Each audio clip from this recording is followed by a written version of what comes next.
Прывітанне. Вы глядите и слухаете радио «Свобода».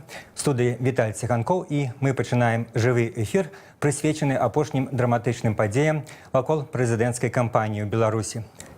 Как вы, напевно, ведаете, сегодня служба Департамента финансовой разведки, десятки человек у масках пришли в Белгазпромбанк и проводить выемку документов и іншыя следчыя дзеянні. Официальные влады поведомили, что распочата криминальная справа за невыплату податков. Далее в нашем эфире вы будете иметь возможность подключиться до пресс-конференции Виктора Бабарыки, потенциального кандидата в президенты, а зараз послушать его попереднюю заяву. Дорогие друзья, сегодня начали происходить действия, которые показывают с полной ясностью, что представители сегодняшней власти реально готовы использовать любые средства для недопущения в нашей стране честных выборов. Весь цинизм этих действий состоит в том, что они направлены не на меня, они направлены на моих друзей, на людей, с которыми я работал. Почему это сделано? Потому что прямого компромата на меня нет, и есть большая надежда, что людей запугают, что людей заставят говорить неправду, оговаривать себя и других людей. Я могу с точностью заявить, что единственным правильным способом поведения в этой ситуации и ответом на произвол и беззаконие является продолжение наших действий, продолжение нашей борьбы. Я хочу обратиться к тем, кто уже подвергся преследованиям, допросам и вызовам в уполномоченные органы. Не бойтесь говорить правду. Не говорите ложь, не оговаривайте себя и не оговаривайте других людей. Если нужно, я надеюсь, что честные люди всегда окажут вам помощь, как юридическую, так и материальную. Самая большая ошибка в этих действиях власти состоит в том, что они не понимают той Беларуси, которая была раньше, и которой они помыкали как своим стадом, больше не существует. Беларусь проснулась. И я хочу сказать, что новая Беларусь в любом случае сметет остатки вот этого старого режима. Мы сильная и свободная страна. Мы народ победителей. В 14:00 будет экстренная пресс-конференция, на которой я отвечу на любые вопросы, касающиеся происходящего сегодня. И еще раз хочу сказать, мы на самом деле лучшие. Я вас всех очень люблю. Мы вместе победим. І зараз до нашого ефіру долучається мой колега з Праги, Юрий Драгохруст, політичний оглядальник «Белорусской свободы». Юрий, добрый день.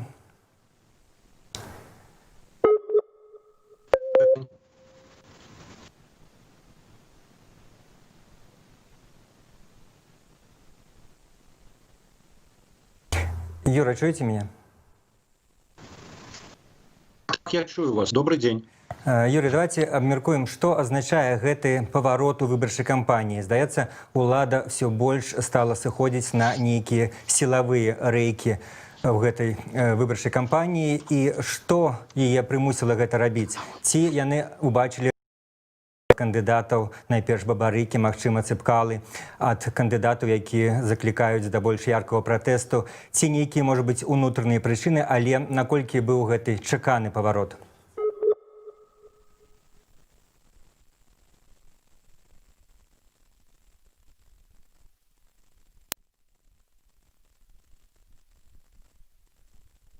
Пакуль нешта з сувязі з Юрыем Драгохрустам не атрымліваецца, але тым не менш мы працягваем наше абмеркаванне. гэтай падзеі і возьму на себе смелость сказаць пару словаў. Відавочна, што сённяшнія падзеі гэта ператрусы праз пачынанне крымінальнай справы ў офісе Белгазпромбанка, гэта удар па Віктору Бабарыку, і гэта сведчанне таго, што ўлада перайшла ад больш, скажем, мягкіх, ад больш такіх спакойных спосабаў правядзення гэтай выбарчай кампаніі да больш рэзкіх і сілавых. І, як мы бачым зараз, Юрый Драгахрост ужо падключыўся. І, Юрый, мы хочам паслухаць ваше меркаванне на гэты конт. Ну так, я згодны з вами, што можа быць, Бабарыка і Цапкала не прынамсі пакуль да нейкіх рашучых дзеянняў, але яны небяспечныя, а яны уплывовыя.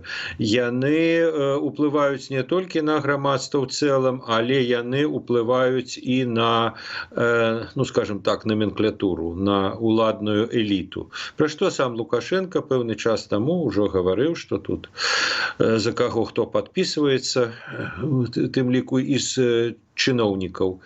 Вырашылі паказаць, хто ў доме гаспадар, і ўчорашняя заява наконт пашарсціць тлустых буржуінаў, вельмі такая, савецкая тэрміналогія. Это быў прямы загад, і сёння его пачалі выконваць, тым больш, што падобная ж сітуацыя не зусім такая, но падобная. Сітуацыя здарылася сёння ж і з Валерам Цапкалам, і таксама з цэлым шэрагам, літаральна апошнія навіны у нас шэрагам кампаніяў, якія, гледзячы па ўсім, былі звязаныя з Белгазпромбанкам, это Кентавр, Кампары і Прыватлізінг. Там таксама ператрусы. Так што, я так разумею, што, адбываецца. Дзякуй, Юры, і мы яшчэ сёння падчас нашага эфіру будзем абмяркоўваць падзеі гэтага дня і падзеі ўсёй выбарчай кампаніі. А зараз перадаем слова Александры Дынько. Яна знаходзіцца там, дзе Віктор Бабарыка зараз будзе праводзіць сваю прэсавую канферэнцыю. Александра, вам слова.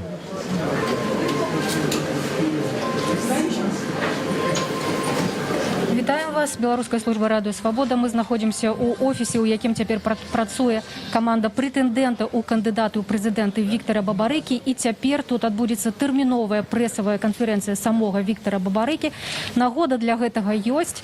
Як вядома, Віктор Бабарыка 20 гадоў быў старшынём праўлення Белгазпромбанку, і менавіта з гэтай пасады ён сышоў напярэдадні перад тым, як абвясціў пра сваё жаданне удзельнічаць сёлета ў прэзідэнцкай гонцы. Сёння зранку стала вядома, што камітэт дзяржаўнага кантролю завёў крымінальныя справы ў дачыненні да былых і дзеючых супрацоўнікаў Белгазпромбанку па артыкулах крымінальнага кодекса, у якіх ёсць абвінавачанні па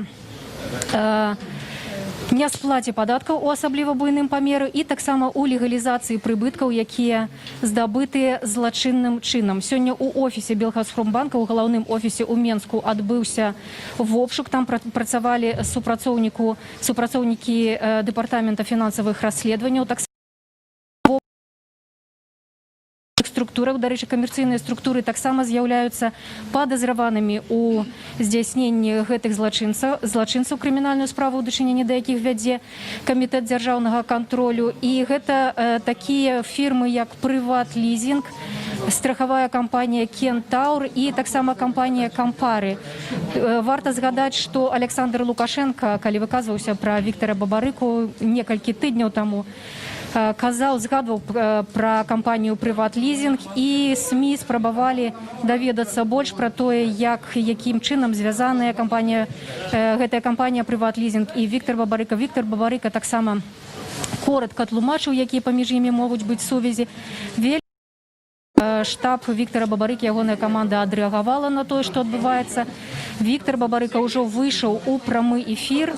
Са свайго штабу сказаў, што наўпроставага кампрамату на яго няма, і таксама заклікаў усіх не баяцца, прытрымлівацца мераў бяспекі, якіх усе прытрымліваюцца. Таксама раней штаб Віктора Бабарыкі абяцаў юрыдычную дапамогу тым, хто будзе сутыкацца з пераследам падчас збору подпісаў альбо увогуле падчас гэтай выбарчай кампаніі.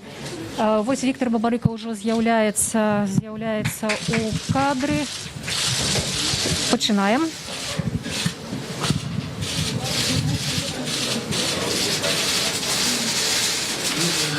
Добрый день, дамы и господа. Я надеюсь, вы меня простите за безмасочный режим. У нас дистанция достаточно позволяет. И хочу извиниться, что вот в такую жару неожиданно пригласил вас на пресс-конференцию. Но с моей точки зрения, те события, которые произошли и происходят сегодня утром, требуют моего внимания и моего отношения, и моего заявления. Я бы его на самом деле не делал, если бы это не касалось в том числе и моих друзей. То есть друзей, с которыми меня связывают там, и годы жизни.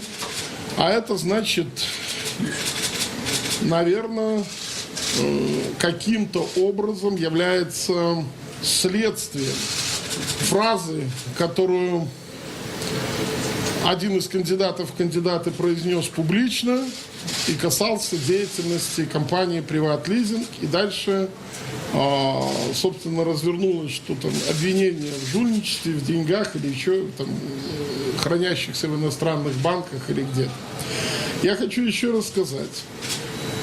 Та моя деятельность, которая проходила на посту председателя правления Белгазпромбанка, она в течение 20 лет не вызывала ни у кого никаких замечаний с точки зрения привлечения правоохранительных органов.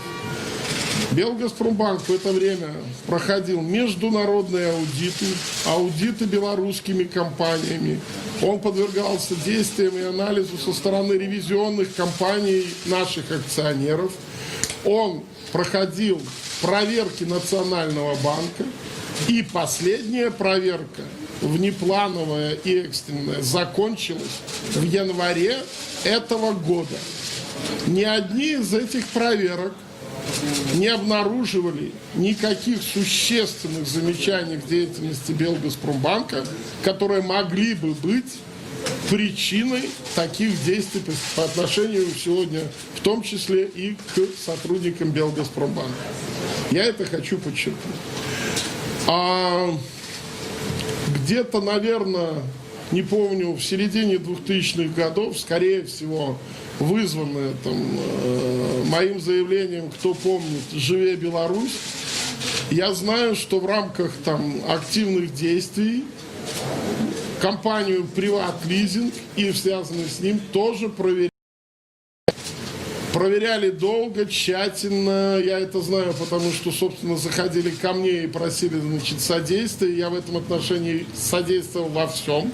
Результатом явилось то, что компания «Приватлизинг» продолжает оставаться, во всяком случае, продолжала до того, как я уходил, одним из крупнейших и уважаемых клиентов Белгазпромбанка. Позиция Белгазпромбанка всегда была направлена на формирование аутсорсинговой деятельности в рамках несвойственных банку функций. Мы начинали развитие нашей сети проникновения договорами с Белпочтой. Мы развивали наши новые продукты, в том числе с компаниями, связанными с приват-лизингом. У нас были работы и высвобождение части персонала в IT-индустрии, IT-аутсорсинг. И я продолжаю считать, что политика выведения несвойственной для банка функций была правильной. Результатом явилось то, что Белгазпромбанк являлся крупнейшим банком страны, коммерческим, негосударственным, занимает 3-е место или занимал по своим активам. Поэтому напрашивать я не утверждаю, но это напрашивается вывод, что действия сегодняшнего дня носят заказной политический характер. Я это не утверждаю, но может быть. Я считаю это недопустимо, потому что использование любого положения и любых там инструментов незаконных для давления, оно на самом деле противоречит не просто духу, а и законодательству Республики Беларусь. Весь цинизм этого состоит в том, что они направлены не на меня. К тому, что будут эти действия направлены на меня, я готов.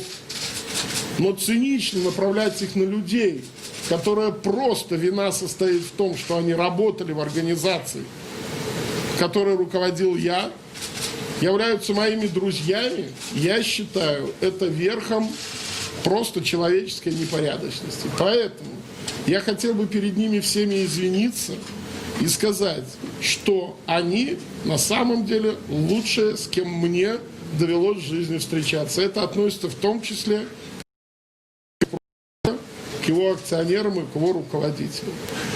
Я хочу извиниться перед своими друзьями. Так уж им не повезло, что их друг детства сделал или принял решение выдвигаться на пост президента Республики Беларусь. К правоохранительным органам, которые фактически, и я это прекрасно понимаю, являются или оказываются в ситуации необходимости выполнять эти действия. Я хочу и попрошу их только об одном. Соблюдайте законодательство нашей страны. На этом у меня все. Я готов ответить на ваши вопросы. Господа, у нас здесь есть микрофон. И извиняемся за быструю комментацию.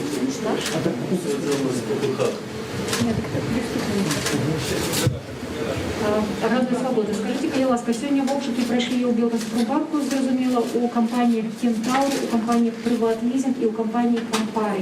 Яким чином ви особисто зв'язані з цими компаніями, чи мали ви з ними дошення? Я на самом деле не знаю всех компаний, в которых проходили обыски, это правда. Из того, что вы сказали, мои связи являются только я, бывший сотрудник Белгазпромбанка, и клиенты, о которых вы сказали, являются клиентами Белгазпромбанка. Персонально, никаким образом я с ними не связан. Я знаю людей частично в этих компаниях, ну и, наверное... Это были деловые статуки, они были просто клиентами, які имели... Ну, а что деловые отношения подразумевают отношения с клиентами. То есть они были деловыми с точки зрения, значит, клиентов. Когда люди работали в Белгазпромбанке, часть из них сотрудников, они находились в отношениях там деловых. Один из них был моим заместителем. Ну, наверное, можно считать, что это и дружеские отношения были. Вот и все. Так, еще вопросы? Вопросов нет? Нет, вот.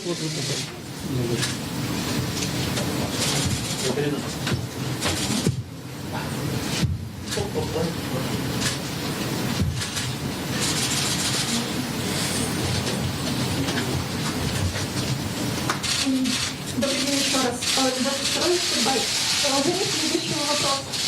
В чем заключалась идея создания экосистемы, если можно таким образом назвать, в которую входят банк, страховая, юридическая компания, лизинговая компания и площадки кросс-фандинга? Спасибо. Ну, я как раз и сказал то, что мы считаем, что путь создания экосистем – это путь, который демонстрируют все компании мира. Разница состоит, может быть, что есть два пути. Значит, кто-то создает это как дочерние истории, кто-то создает это как партнерские истории. В Белгазпромбанке когда-то была попытка сделать это как внутреннюю экосистему, но два ограничения. Первое ограничение по банковскому кодексу, если мы имеем долю больше, по-моему, 15% банк, то там есть необходимость получать разрешение в Национальном банке, то эта процедура сложная. Второе, когда мы обращались к нашим акционерам, это было давно, мы хотели приобрести долю в компании «Кентавр» как банк. Акционеры нам сказали, что нет необходимости, и так деятельность Белгазпромбанка для «Газпрома» является непрофильной, и развивать непрофильную деятельность акционеры не планировали. В результате эта экосистема образовалась как экосистема банка и его партнеров. Это не ново, эта система образовывается в том числе и в других странах, и в том числе и в Беларуси.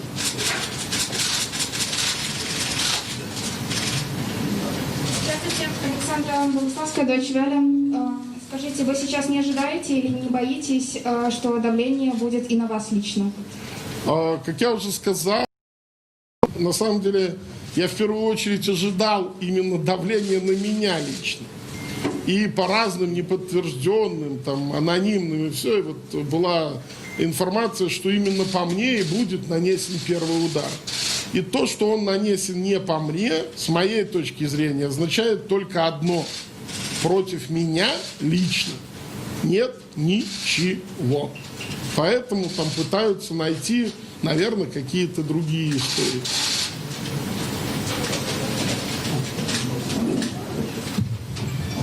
А что касается боюсь или не боюсь, извините, я к этому готов.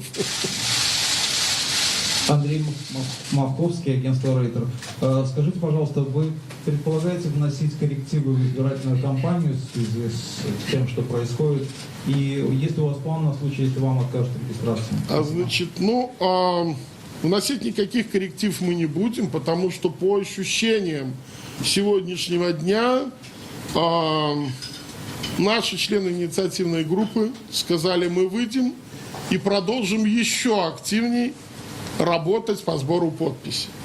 То есть так уж получается, что любые действия, направленные против нас, вызывают обратный эффект. Они стимулируют людей голосовать за изменения и требовать этих изменений. Это раз. Поэтому мы не собираемся вносить коррективы, но есть подозрение, что придется приглашать дополнительно волонтеров, дабы справиться с дополнительным объемом, значит, там, подписных листов. Что касается, что будет если. Вы знаете, я всегда говорил, надо очень внимательно слушать то, что говорят лидеры страны. Лидеры страны вчера сказали, по неформальным причинам отказа не будет. Что означает, что никаких вариантов с точки зрения страхов отбросить просто без всяких объяснений у нас не будет отказа. Значит, я думаю, что в этом отношении у нас полностью все пройдет. У нас есть и дальше продолжает нарастать база не просто собранных подписей, а верифицированных, то есть проведенных по процедуре, там, начиная от почерковедческой и заканчивая там сшиванием, электронным сшиванием копии всей базы. То есть там невозможно будет ничего с ней делать. Это правда. И это будет база намного превышающая 100 тысяч. Поэтому по неформальным признакам была команда, если я правильно понимаю, не пропускать. Что касается формальных, из двух вариантов. Найти нарушение. Судя по всему, все поняли, что нарушение найти невозможно. И вот тогда предпринимается попытка, с моей точки зрения, убрать непосредственно или отвести внимание непосредственно от лица. Вот я считаю, поэтому никаких вариантов, мне кажется, нерегистрации нету, потому что нету никаких формальных и неформальных причин это не сделать. Если это произойдет, то тогда даже сегодняшние действия власти окажутся чуть-чуть сильнее. Вы представьте себе, что расписаться в бессилии таком, что даже не выйти на поле борьбы, даже не выйти на поле борьбы. И вы хотите сказать, что это тогда будет представление, что выборы в Беларуси там какие-то имеют легитимность? Я в это не верю. Выйти борьбы уж тогда не было в истории Беларуси никогда за 26 лет прецедента, чтобы группа, собравшая 100 тысяч, не было зарегистрировано.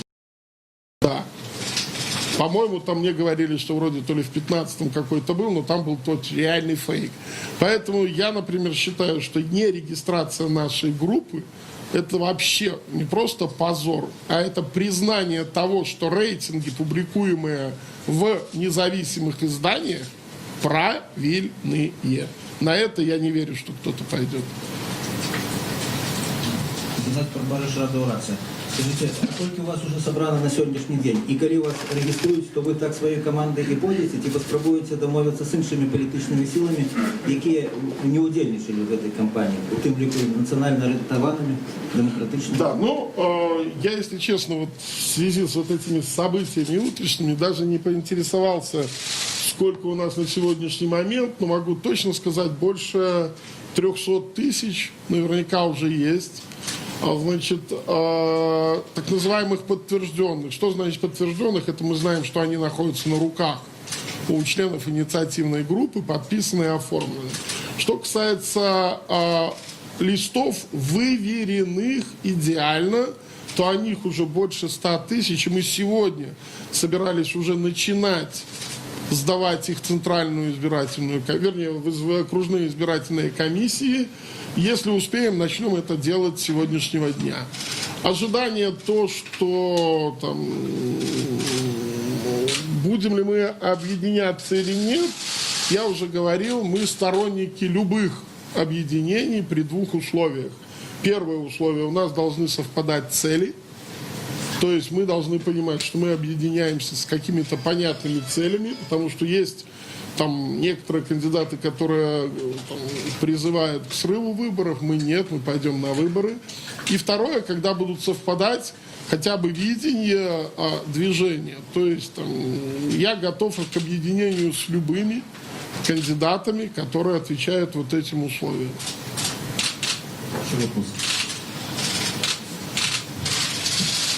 Денисов, обзор «Гражданская партия».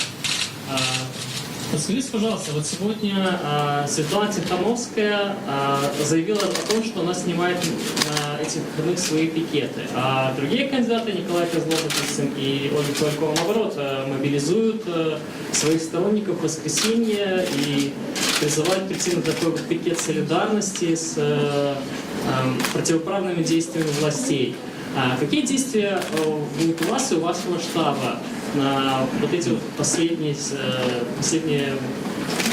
события, которые произошли? Вы знаете, особенность нашей группы, нашего штаба – это использование так называемого понятия краудсорсинга. И вот я уже сказал, что мы еще даже ничего не предприняли. Наши члены инициативных групп сказали, мы ударим по беззаконию горячим и там, правильным трудом. Они там, не собирались активно выставляться сегодня, но я знаю, они сказали, мы пойдем, и я так понимаю, что до 15 числа, а мы поставили срок активного сбора именно до 15 числа, они все будут на пикетах и будут активно продолжать собирать. Мы, в свою очередь, призовем, опять же, дополнительный, наверное, ресурс для того, чтобы успеть верифицировать все собранные подписи. Но это инициатива, и за это я им огромное говорю спасибо. Это инициатива именно нашей инициативной группы, а не штаба. Наша задача только поддерживать такие инициативы.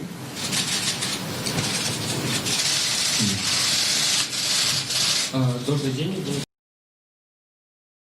Кандидаты сказал, что в частных некоторых компаниях будто бы увольняют тех, кто в него подписывается, и принуждают подписываться за альтернативных кандидатов. Сталкивались ли вы с подобной информацией, и, может быть, как вы можете прокомментировать? Ну, первое. Мы очень рады тому, что и этот кандидат в кандидаты присоединился к нашей инициативе за честные выборы. Именно эта инициатива как раз и подразумевала необходимость указывать о всех недостатках, о всех нарушениях, которые есть. Поэтому, если есть кто-нибудь, кто знает, не бойтесь, сообщайте либо нам в штаб, либо уже там возникшая вне наших рамок инициативно честные люди о всех нарушениях, независимо кого они касаются. Просьба огромная, сообщайте. Что касается наших членов инициативной группы, мы изначально заявляли и говорили им о том, что нет никакой необходимости, и даже более того, запретительные просьбы были относительно того, что не нужно использовать административный ресурс. Вчера после этого заявления еще дополнительно была просьба ни в коем случае не использовать методы принуждения или методы, которые нарушают законодательство. Поэтому наша позиция только одобрительная, раз присоединяются еще другие кандидаты в кандидаты.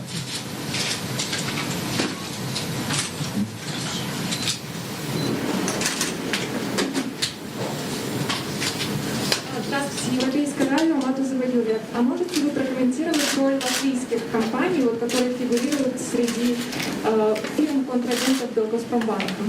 С учетом того, что я ничего не знаю и никого не знаю из латвийских компаний, я ничего не могу прокомментировать. Еще вопрос. Еще вопрос?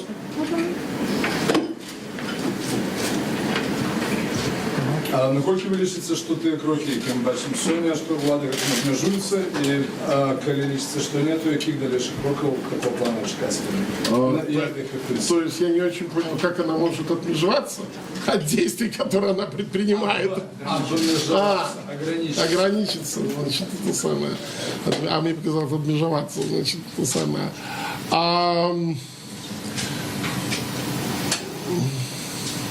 Как бы это правильнее сказать? Судя по сегодняшнему дню, наверное, для меня было, наверное, почти перейти за край, это когда, пусть даже, как было сказано, в эмоциональной форме прозвучали призывы и угрозы, и возможности к расстрелам и кровопролитию.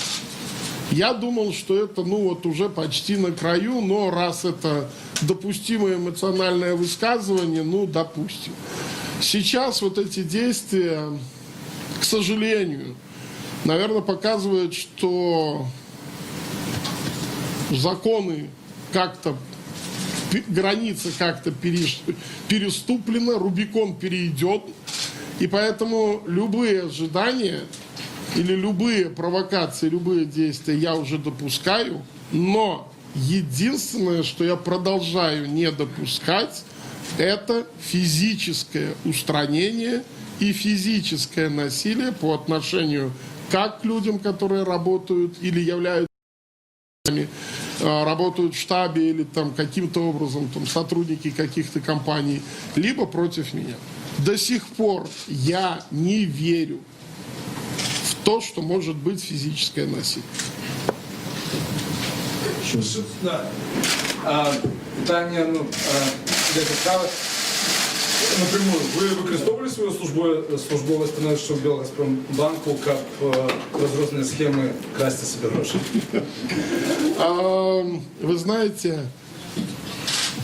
в Белгазпромбанке были достаточно большие зарплаты, чтобы вся страна их обсуждала, и банкиров называли жирными котами. У меня достаточно денег для того, чтобы построить тот дом, в котором я живу, ездить на тех машинах, которые есть, и поэтому для этого не нужно использовать или злоупотреблять служебным положением. Для этого нужно просто, честно трудиться на посту председателя правления крупнейшего банка страны. А вы готовы подтвердить на полиграфе? Я готов это подтвердить в моей декларации о доходах. Полиграф для меня странная история, потому что о нем разное мнение есть относительно верификации этого полиграфа. Если для этого потребуется подтвердить это, и это будет делаться в рамках законодательства, да. Да, еще будут вопросы. Так, кто еще? Скажите, пожалуйста, в чьей собственности находятся те предметы искусства, которые покупал Белгазпромбанк в то время, когда вы находились на поклоне? Они стоят на балансе Белгазпромбанк. Еще здесь, пожалуйста. Вы уже трошки про гэта казалі, але згадаю вашу першую працавую канферэнцыю, калі вы на пытанне пра магчымыя рэпрэсіі і пра правакацыі казалі, што калі не правакаваць, то вы не верыце ў тое, што супраць вас могуць быць нейкія рэпрэсіі ужытыя. Але вот цяпер прайшло там некалькі тыдняў, і вашы сябры апынуліся пад крымінальнымі справамі, з такім вялікім, што яны апынуцца нават у турме. У вас памянялася стаўленне да таго, як улада рэагуе на сваіх супернікаў? Ці вы лічыце, можаце цяпер назваць тое, што у дачыненні да вашага кола ужываецца міфатворчасцю, як вы раней казалі? Значит, первое, которые сейчас вызываются, опрашиваются, являются невиновными. Их виновность устанавливает только суд. Поэтому у меня просьба применять к ним просто люди, которые вовлечены в процесс. Вовлечение в процесс – это, да, странный процесс, у меня нет никаких в этом отношении сомнений. Да, он может быть, или высока вероятность того, что продиктован, я сказал почему, именно политическими действиями. У меня нет доказательств, что они политическими мотивами продиктованы, но эта вероятность такая существует. Я не думаю, что это провокация. Я думаю, вот здесь, если прав или правы вы, или правы большая часть белорусского народа, что это все-таки в политической плоскости лежит, то это классическое злоупотребление служебным положением в пользу одного из кандидатов в кандидаты.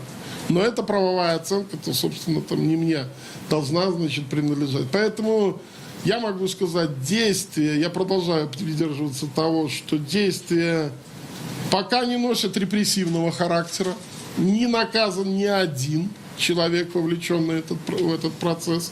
Поэтому это нельзя считать репрессиями, но это можно подозревать, что имеет политическую окраску эти дела. Так, друзья, еще вопрос.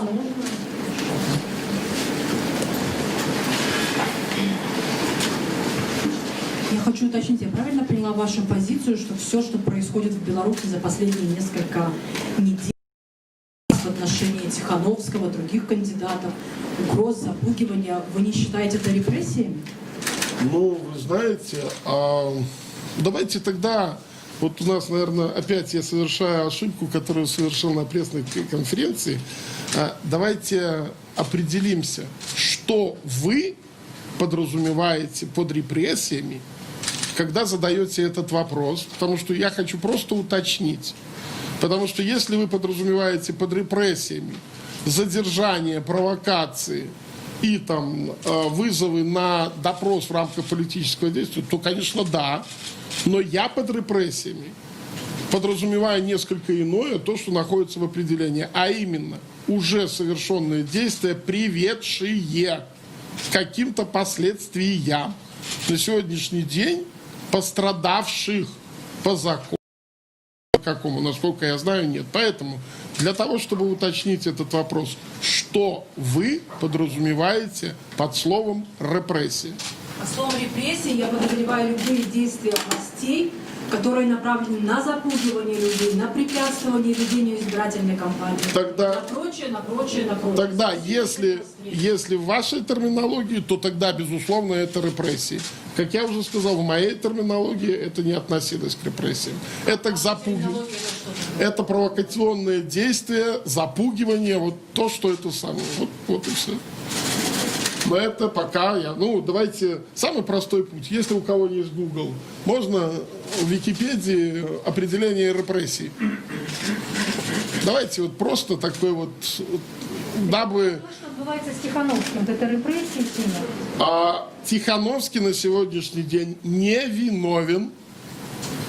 Это мое абсолютное мнение, потому что любой человек, находящийся и вина которого не доказано судом, является...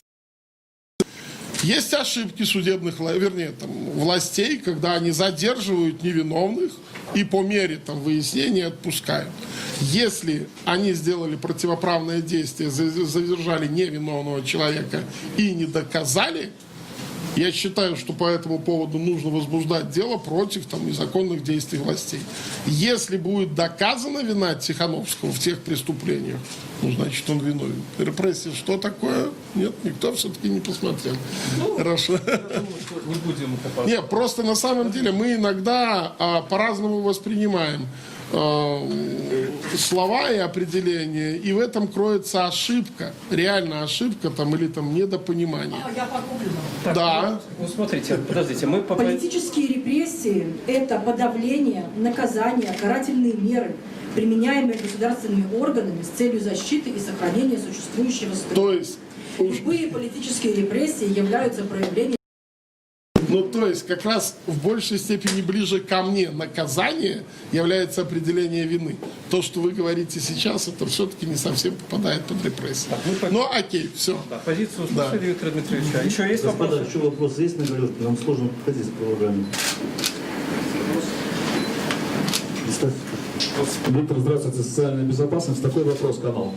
Александр Лукашенко сказал о том, что возле пикетов сейчас организовываются карусели. Вы, наверное, слышали об этом, да? О том, что имитируются гражданами непосредственно, подписанты.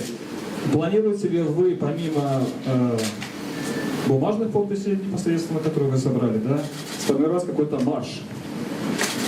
Живой марш людей, которые непосредственно являются участниками вашей поддержки. Спасибо. Насколько я знаю, любые массовые мероприятия сейчас требуют предварительного за 15 суток. Соответственно, марш или какое-то движение, исходя из того, что оно предполагает проведение на свежем воздухе, на открытом воздухе, может быть отнесено к митингу, который нужно получить разрешение. Так как мы не считаем, что для прохождения второго этапа митингов необходимой мерой, мы не планируем пока митингов. Что касается после регистрации, у нас появится намного больше возможностей с точки зрения собирать людей, проводить агитации, делать какие-то мероприятия, в том числе на свежем воздухе. Не исключу, что какие-то такие флешмобы, какие-то акции единства всей Беларуси могут быть использованы. На сегодняшний момент мы просто не видим в этом смысла. И самое главное, получить на это разрешение нужен срок. И, как я уже сказал, честную, порядочную, законодательно выверенную кампанию. И немножко для разрядки. Я только сейчас вернулся с самого маленького города, Белоруссия, город Десна такой есть, да? Там у вас очень достаточно большая группа поддержки, порядка 170 человек. И если у вас будет возможность, они вас ждут в субботу в 15 часов. Собирается большой актив. И зная о том, что вы поддерживаете такие начинания, там строится костел, если вы помните, восстанавливается, имейте в виду, обратите на это внимание. Спасибо. У меня большая просьба в группе из 150 человек. Насколько я знаю, это может быть расценено все-таки как массовое мероприятие. Поэтому два момента. Пожалуйста, попробуйте сделать так, чтобы это все-таки не было как массовое мероприятие. А второе, обязательно обеспечьте социально безопасную встречу. Спасибо. Если нету больше вопросов, огромное всем спасибо. Еще раз извините за условия, за срочность таких. И я надеюсь, еще встретимся и не только по таким поводам. Спасибо большое. До свидания.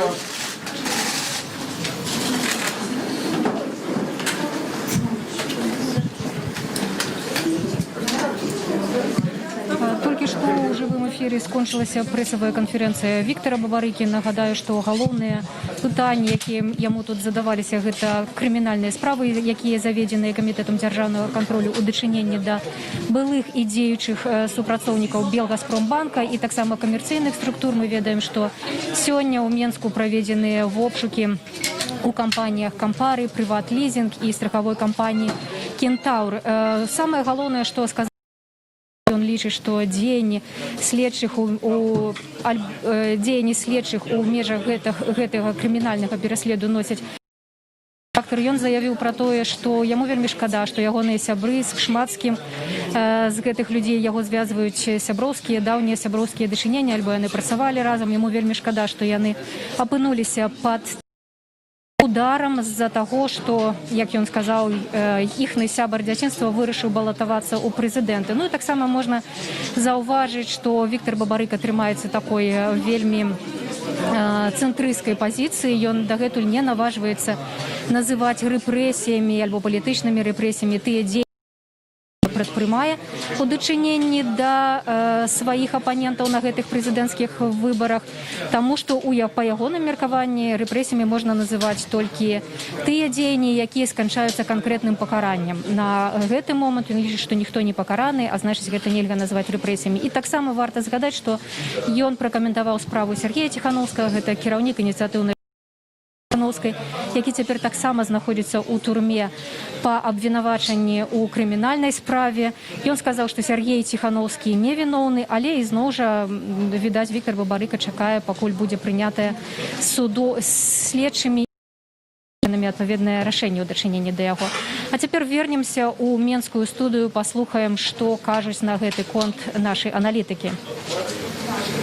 Дякую, Александра. Александра Данько толькі што вела рэпартаж з прэс-канферэнцыі Віктора Бабарыкі. Для тых, хто, можа быць, не адразу падключыўся да нашага эфіру, раскажу, што гэтая прэс-канферэнцыя ішла 35 хвілінаў. Яна была тэрміновай, пазапланавай і выклікана тымі дзеяннямі ўладаў, пра якія таксама все ўжо сёння ведаюць, а менавіта крымінальная справа супраць супрацоўнікаў, супраць Белгазпромбанку. Нагадаю, што да свайго ўдзелу выбарчай кампаніі Віктор Бабарыка доўгія гады был кіраўніком Белгазпромбанку. І зараз мы Сергеем Даргахрустам абмяркуем. І спачатку я падзялюся сваімі, можа быць, не палітычнымі ацэнкамі, а нейкімі персанальнымі ўражаннямі. Мне здаецца, што Віктор Бабарыка на гэтай прэсавай канферэнцыі даволі цвёрда трымаў удар. Ён, так сказаць, паказаў, што ён не спалохаўся, што ён не знаходзіцца ў паніцы, нават не паказваў нейкіх занадта вялікіх эмоцыяў і сказаў, што ягоная ініцыятыўная група працягне працу такім чынам, што гэтыя рэпрэсіі, хаця мы чулі, якая дыскусія шла вакол слова рэпрэсія, але даказаў, што гэтыя рэпрэсіі не паўплываюць пакуль на дзеянне яго ініцыятыўнай групы.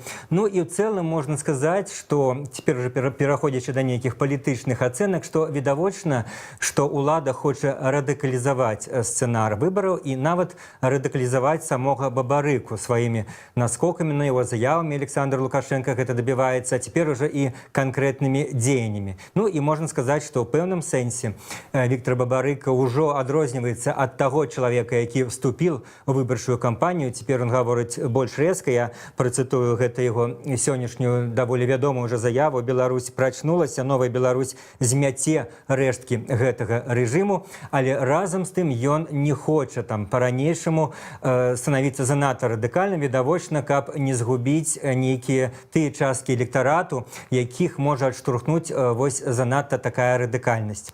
Ну і цяпер в рамках абмену думкамі перадаю слова майму калегу Юрию Даргахрусту, які знаходзіцца з намі на сувязі з Прагі.